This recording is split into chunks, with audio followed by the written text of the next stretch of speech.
What's up, guys? It's Bula456 again. Very good news today. My airbrushing project is going well, and I know I haven't told you guys what it is, but I'm going to surprise you in a minute. Anyway, for all of us UK gunpla heads, I would seriously recommend Seller. GundamNation.co.uk or .com, I'm not sure, but I'll post a link in the description. It's an awesome site, but right, if there's not the kit you wanted on the site, email him about it. Simply because most of his kits go on Expo. His name's Gurinder. He's a very cool guy. I met him the other day when I met him in person when I went to go get my kit. Now then, you may be wondering why the Destiny Gundam's in front of you. It has no relation to this whatsoever, but but no, he's just sitting there looking cool, just chilling, you know. About to cut the Strike Freedom in half and maybe make Kira Yamato grow some balls, and no, he's not. Kira Yamato is never going to grow any balls, but anyway. So yeah, my airbrushing project, you may be wondering, dun dun dun dun dun dun dun dun dun dun. Righty ho, guys. I shall show you the serious awesomeness of how much I've done so far on which kit. The kit is, excuse me, Destiny Gundam, out the way please. Bum bum bum. Wing Zero Custom 1:100 scale master grade. This is my first full airbrushing kit. I'll just get that in shot for you because the box art is insane. Yeah, this is going to be my first full airbrushing project. I have airbrushed before, but this is going to be the first one where I've painted everything, including the inner frame as well, which doesn't ruin the kit. It's going together quite nicely, and because it's an older kit, some of the parts are a bit loose, which the paint, well, in my test build of it, sorry, not my test build, in the research that I did into this kit, the inner frame can be quite loose, but I have fixed that problem with a fair bit of paint, and it seems to have turned out quite well. Oh, this has also been my first attempt at pre-shading. Bear with me 2 seconds, guys, and I will show you some cool bits. Okay, for the inner frame, I went with Tamiya flat aluminium. I hope you guys can see that there. You bear with me 2 seconds, I shall put the light on, and hopefully we'll be able to see better. Dun, dun, dun, dun. There we go. Okay.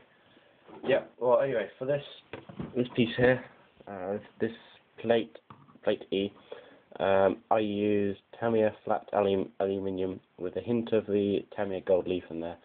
Both flat colours. I do like a flat paint job, but on the armour of this, well, for the inner frame I've kept it with flat colours, and I'm going to be using gloss and top coat on the armour as well.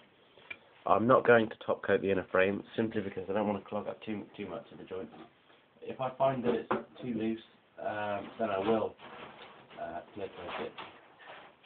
I'll show you the pre-shading work that I've done on the wings.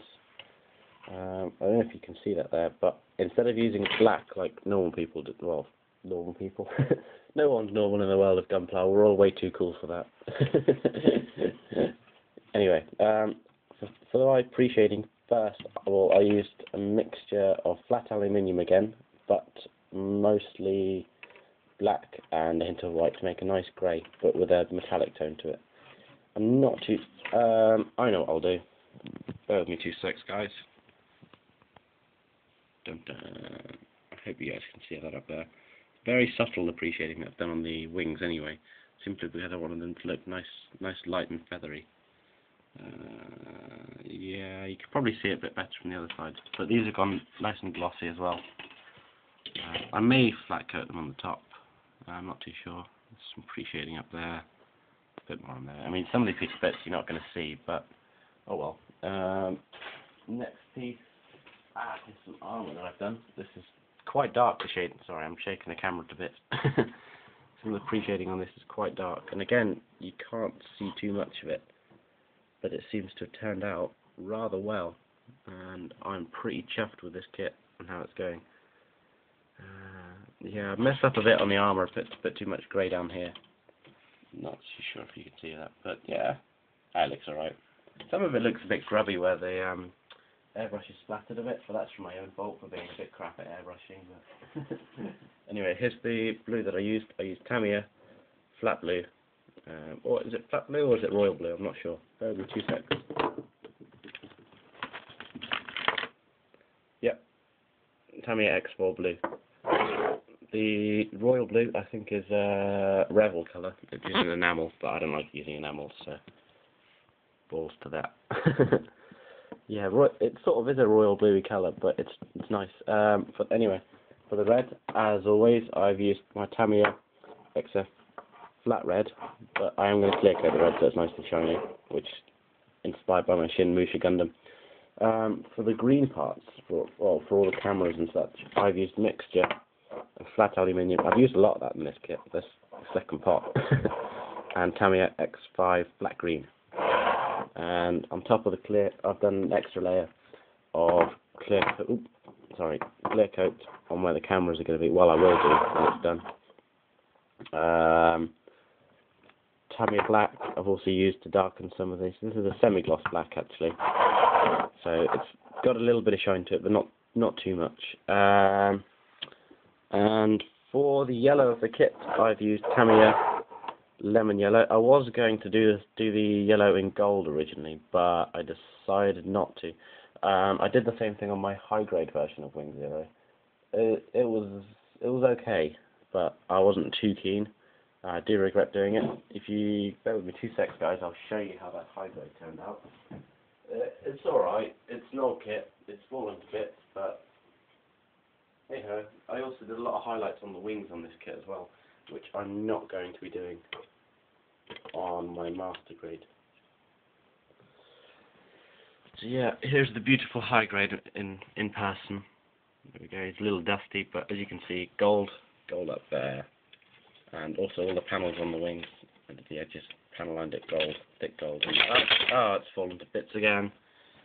Typical, guys. Typical 90s high grade. So yeah, that's what I wanted to show you guys today.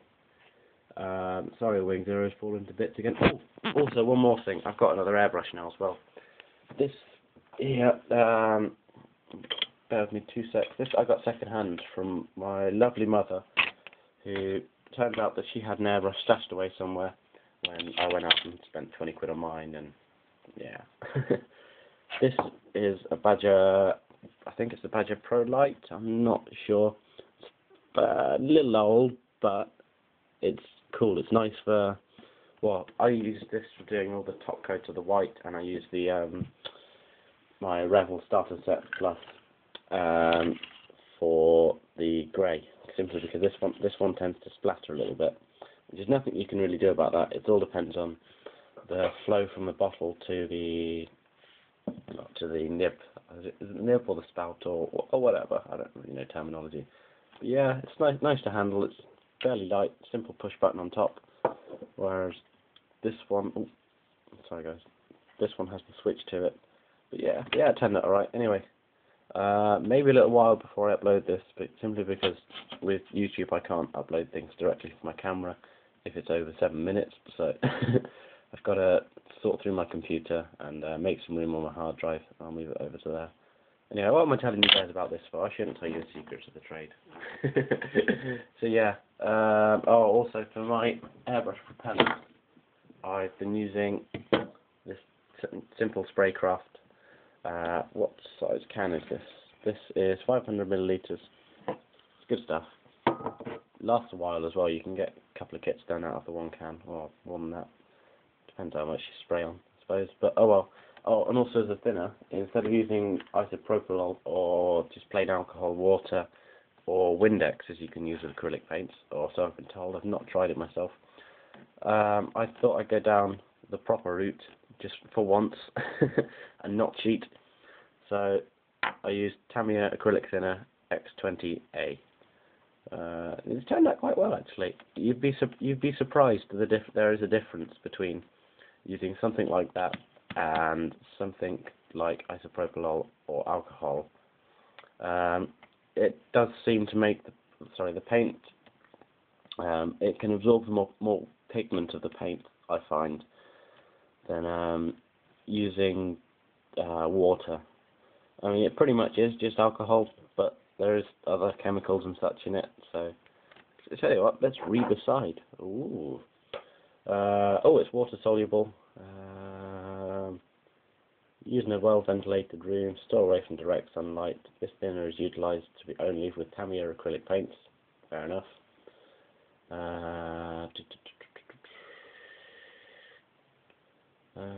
Oh, keep out of reach of children. Blah blah blah blah blah blah blah. Don't rub it in your skin or eyes.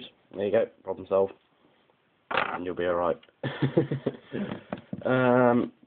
Well, with the yellow, looking at it now, not too sure. So let's do a poll. Let's do a vote. Well, put a like if you want to see it yellow still, or put a dislike if you want to see it gold.